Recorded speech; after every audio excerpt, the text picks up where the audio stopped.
Hey, what's up, everyone? Here's one of my favorite 5th edition D&D Adventures, Tales from the Yawning Portal. What I love about this is it contains 7 classic D&D adventures and modules from years past all the way to 1st edition.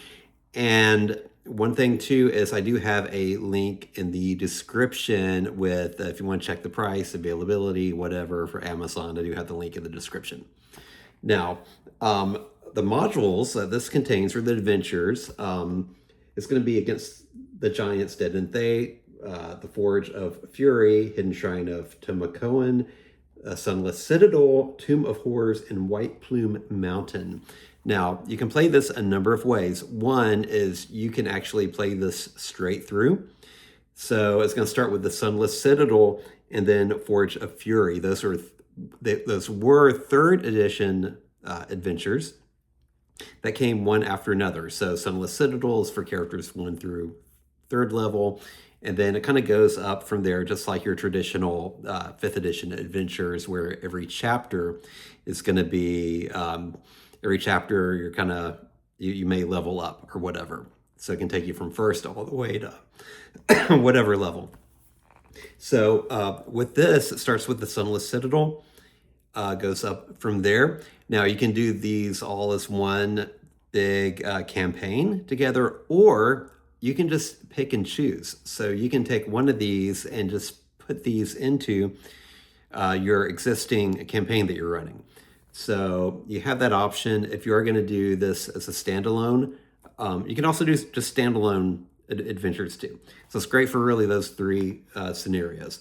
Now, so the first one, Sunless Citadel, again, that was the 3rd adventure, or 3rd edition module, along with Forge of Fury.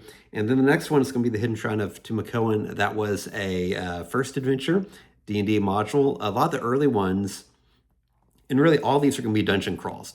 So a lot of the early ones were tournaments from Origin Con.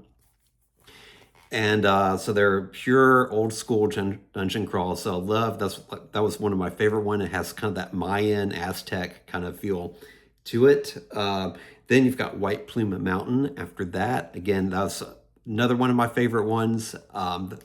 It does contain Black Razor. So if you've played these classic modules, that was the big thing, especially back then.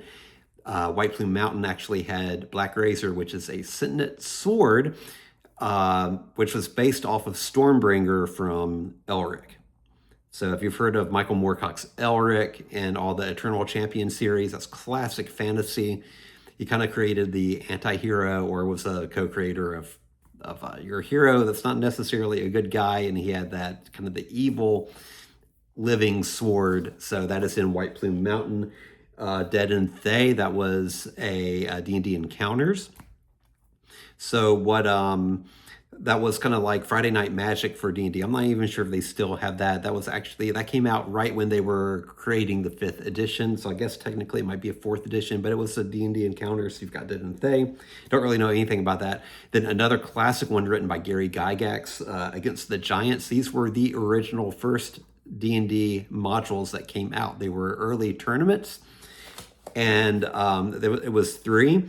And then in the 1980, 81 or so, they combined all 3 of those into one called Against the Giants. So you have, that's kind of the OG adventure right there. And then the classic, iconic Tomb of Horrors, also written by Gary Gygax. And that one was not really meant for anyone to survive. Again, it was a tournament, and it was more like, how far can you get? Because the whole thing is a massive sadistic death trap. So a lot of great things in here. My one little nitpicky thing is, I'm going to find it, but some of these maps are, really, this is the main one. It's really like this with any of the newer 5th edition modules, is some of them are tiny. So if you look at this, super tiny, and then the numbers are kind of light against the light background. I do website UX, and that's kind of a no-no, because it's hard to see. So it's really hard to read the numbers. There might be an online source where I can get a PDF or like enlarge it. It is very hard to read. The other maps are larger. That's really the only one that's for the Sunless Citadel. Little nitpicky thing there, but again, this is one of my favorite 5th edition books.